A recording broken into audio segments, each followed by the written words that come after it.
how to add VBA code in PowerPoint. So you can go ahead and make sure your file is saved as a PowerPoint macro enabled presentation. So make sure you go ahead and do this first. Save it as this.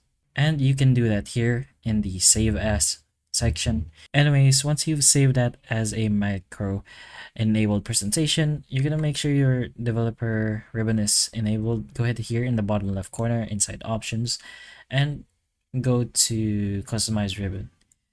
This was found here in the file section, by the way. Anyways, go ahead here to customize ribbon and toggle on developer.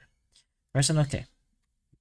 Now from here, you can pretty much just see the developer option, and that's it. You'll find your Visual Basic. But for example, we can just go ahead and do a little test if it works.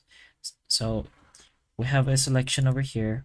We can go ahead and toggle it both in the selection pane and just choose both as our test subject. And we're going to go here in developer and open up our VBA. We can go ahead and press insert and here choose module. This is pretty much where you put in your codes. And for example, we can put in something like this. We can copy our code and just paste it over here. And we can run it from here. So go ahead and press run.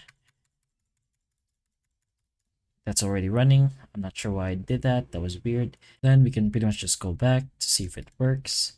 And here it is. You can insert it here in the Visual Basic, but depends on you what you want to put there. So hopefully this video helps. If it can, please like and subscribe for more videos like this, and that's all.